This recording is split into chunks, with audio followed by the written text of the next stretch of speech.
Olá, amigos, sejam bem-vindos a mais um vídeo do meu canal. Eu sou Lucas Knipe e vamos falar sobre tênis. Carlos Alcaraz é campeão de Roland Garros ao derrotar Alexander Zverev por 3-2.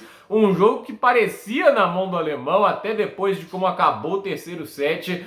Mas aí o Zverev lembrou aquele Zverev do US Open, né, que desperdiça oportunidades e deixa o adversário crescer muito na partida. E meio assim, não vou dizer que um flashback completo do que foi o Australian Open com o Medvedev, porque foi um contexto diferente, né? Mas de qualquer maneira, essa partida vai ficar muito na cabeça dele, né? Porque ele tinha perdido o primeiro set, ele vira o jogo para 2-1 e depois disso só ganha 3 games, muito porque não aproveitou oportunidades e sentiu o momento da partida, né? Para mim, assim, o problema de você levar uma virada não é só tipo assim, tá 2-0 e levei a virada. Isso às vezes acontece, né? Tipo, vários motivos diferentes, cansaço, a questão, o adversário elevou muito o nível, entende? Eu acho que o Alcaraz elevou o nível, mas não ao ponto, por exemplo, Nadal Australian Open de 2022, né? Porque o pessoal taca a pedra no Medvedev lá, mas o jogo foi duro, mesmo pro Nadal jogando muito, 6-4, 6-4, 7-5, né? O Nadal foi quebrado quando sacava pro jogo, né? Na hora do 5-4, entende? Não tava fácil aquele jogo de maneira alguma.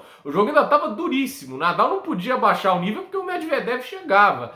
E assim, o Alcaraz abaixou o nível e o Zverev não aproveitou. Vai ter, obviamente, a polêmica do game que tá ali 2-1 e saque para o Alcaraz no 15:40. Há uma dupla falta que, segundo a marcação eletrônica, né, é uma dupla falta. O árbitro corrige uma bola fora para dentro, mas marcação eletrônica no saibro nem sempre é 100% precisa. Talvez o árbitro não via espaço ali, mas é a questão da falta de transparência do que eu falo, né? Tem que ter chamada eletrônica. Eu já tô de saco cheio desse negócio de ficar, vamos deixar o árbitro olhando essas marcas, etc. Para mim tem que ter chamada eletrônica o quanto antes, porque isso no final decide jogos, né? Isso no final acaba atrapalhando torneios e a gente sabe ali que quando teve, por exemplo, lá em Monte Carlo, né, o Medvedev contra o Khachanov, né, várias marcas ali, tipo, de bola fora que prejudicaram o Medvedev na partida. Óbvio que assim, não dá para saber se ele ganharia se não tivesse aquelas marcações, né? Mas aquelas marcações influenciam o jogo, né? E o cara assim acaba ficando muito revoltado, mas a gente não sabe a quantidade de pressão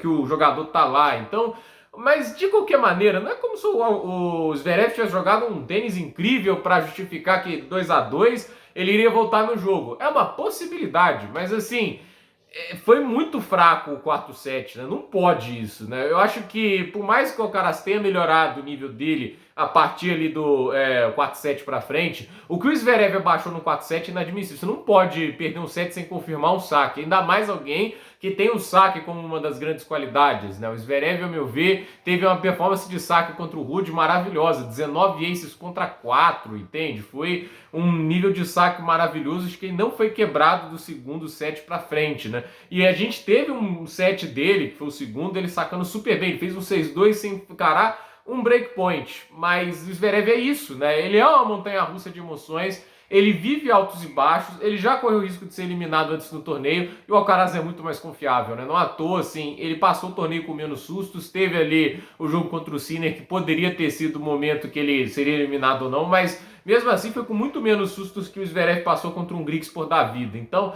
eu acho que assim, é muito merecido o título para o Alcaraz. É impressionante que o garoto faz com apenas 21 anos de idade, já ter o Slam Surface, né? Já ganhou o Wimbledon, US Open e Roland Garros. Não ganhou o Australian Open, mas aí, pelo visto, é questão de tempo, né? A quantidade de Australian Opens, de Grand Slam que ele vai ter, isso é um mistério. Mas já tem 3, né? E assim, 3 diferentes, igual o Wawrinka, né? O Wawrinka é diferente do Alcaraz, ele não teve em todas as superfícies. Australian Open, US Open e Roland Garros. Mas de qualquer maneira, ele está igualado em número de grandes slams com Wawrinka, Andy Murray, Gustavo Kuerten. É significativo, é muito relevante. E hoje foi aquela performance de novo, né? Era um Alcaraz que dava para vencer, mas é aquele nível que assim, não permite muitas quedas de desempenho e que você vai ter que jogar bem os pontos decisivos. E a partir do 4-7 o Zverev foi muito pobre nesses momentos, errou muitos ataques, não sei se sentindo as horas extras que ele passou em quadra, mas no final é isso, né? É um jogador, de um lado, que depois de ter perdido 5 games seguidos no terceiro set, estava 5-2 Alcaraz e levou a virada para 7-5, né? Ele colocou a cabeça no lugar. e o Zverev não conseguiu suportar ali, por exemplo, um erro de dupla falta, sendo que teve outros breakpoints em que ele não aproveitou, entende? Faltou, para mim, um pouco também de inteligência estratégica para o Zverev no quarto e no quinto set,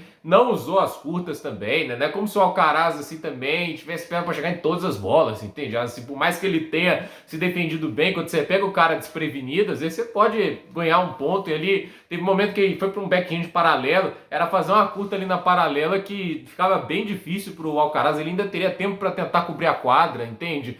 E ele foi muito assim, o jogo fundo de quadra ficou muito previsível, e na previsibilidade o Alcaraz conseguiu abusar da variação, conseguiu começar a meter mais a mão na bola, o jogo ficou mais confortável para o espanhol e ele acabou levando o título. E assim, é um título que vem acompanhado da subida dele para número 2 do mundo. Então, parabéns ao Alcaraz, uma atuação que assim, teve altos e baixos, o segundo e o terceiro set, assim, oscilações que poderiam ter custado a partida, mas assim como o jogo contra o Sinner, ele manteve a cabeça no lugar e não parou de lutar e conseguiu essa grande virada. E o Zverev, assim, eu acho que a oportunidade contra o Thiem era melhor até pelo contexto, chegou a sacar pro jogo, tava 2-0, o Thiem não jogou nada aquela partida, hoje é diferente de hoje, eu acho até que a performance do Zverev no contexto geral é melhor hoje do que foi lá naquele jogo contra o Thiem, porque lá o nível dos dois foi baixo o tempo todo, né? Agora, esse jogo aqui é de novo, machuca, o cara fez o jogo muito assim...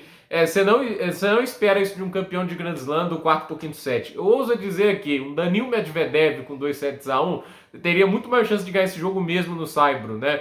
Ou pelo menos seria muito mais difícil, porque eu acho que assim, o Zverev é muito talentoso, mas em termos de estratégia tática, eu acho que ele é um dos tenistas que ainda deve muito, né? Um cara que às vezes tem uma leitura de jogo pobre, é por isso que os jogos sempre vão altos e baixos, vai depender muito do quanto ele se sente confiante para executar o jogo dele, porque quando ele executa bem, a gente viu no segundo e terceiro set que ele é capaz de incomodar o Alcaraz, o Sinner, mas é o tipo de jogo que ele vai martelar na cabeça por um tempo. Tava 2-1, eu tinha tudo para ganhar esse jogo e eu deixei o adversário crescer demais. Você não pode perder um quarto set sem confirmar saque levando um 6-1. Você deu confiança demais, né? Deixou a onça beber água e aí o Alcaraz é campeão. Vamos ver agora, né? A gente vai para o Wimbledon, torneio de grama. Eu acho que assim, não sabemos se o Djokovic vai jogar ou não, ao que tudo indica não joga, apesar de ter corrido tudo bem na cirurgia, não sabemos a extensão do problema, né? O Djokovic não é um cara que apressa retorno de lesão, eu acho que ele olha para as Olimpíadas com mais olhos assim, brilhando do que propriamente para o Wimbledon, que ele já ganhou 7 vezes. Acho que ele está querendo mais completar o currículo do que agregar mais coisas que ele já tem aos montes, né? Tipo, vamos ver aí. Mas o Wimbledon é um torneio que eu vejo assim, o Berrettini não está saudável, já foi um tenista que eu colocaria muito alto para conquistar título se não tivesse sofrendo tanto com lesões, já foi finalista, por exemplo, né? Medvedev a gente não sabe, depende muito de saque aí, essa questão de grama, e ele não tá sacando bem esse ano, tem que tratar do ombro, já desistiu de Hertha Wimbosch, né, que eu torneio lá na Holanda. Vamos ver também outros nomes aí que podem aparecer. Hubert Hurkacz na grama, de possibilidade de incomodar. Ele é o melhor sacador da atualidade, então tô curioso para ver aí o que o Hurkacz faz na grama, né? E assim, você tem ali outros tenistas que podem aparecer. O próprio Zverev, né, se sacar bem, ele pode aparecer bem na grama, mas aí vai depender muito de como ele vai conduzir também essa transição do saibro para a grama e como vai estar a cabeça dele depois de perder esse Roland Garros. O Alcaraz é o atual campeão, deve lutar pelo título, assim como o Sinner, que vive o melhor momento da carreira dele. Acho que a grama é uma superfície que tende a favorecer mais ele que o Alcaraz, mas o Alcaraz ganhou o Wimbledon primeiro e mostrou no passado que pode jogar um tênis soberbo na terra ali gloriosa de Londres, na grama sagrada. Então, gente, por esse vídeo é isso. Dúvida nos comentários, deixe seu like, se inscreva no canal, compartilhe esse vídeo. Parabéns a Carlos Alcaraz, campeão de Roland Garros em 2024. Olha, depois de 19 anos só com Djokovic, Nadal, Federer e Wawrinka sendo campeão, quase tudo do Nadal, né? 14 pro Nadal, 3 pro Djokovic, 1 pro Federer e 1 pro Wawrinka, né? Pela primeira vez, alguém nascido depois de 1987 é campeão de Roland Garros. Só pra vocês terem ideia. Alguém que nasceu em 2003, se não falha a memória, é o Alcaraz de 2003, ganha esse título, ou seja, 16 anos de separação de nascimento, né? Pelo que vinha sendo os últimos campeões, né? Não foi a final, acho que do mais alto nível. Obviamente, se você for lembrar das finais que o Roland Garros já teve, né? Eu acho que as finais que o Djokovic e o Nadal já fizeram enchem mais os olhos, né? Mas, de qualquer maneira, né? A gente sabe que assim, essa geração atual ainda pode maturar mais, ainda deve melhorar mais, de qualquer maneira aí, título merecido, e dentre os oponentes que apareceram, eles foram lá e ganharam. Então, gente, por esse vídeo é isso, até a próxima e vamos ver o que nos aguarda em Wimbledon.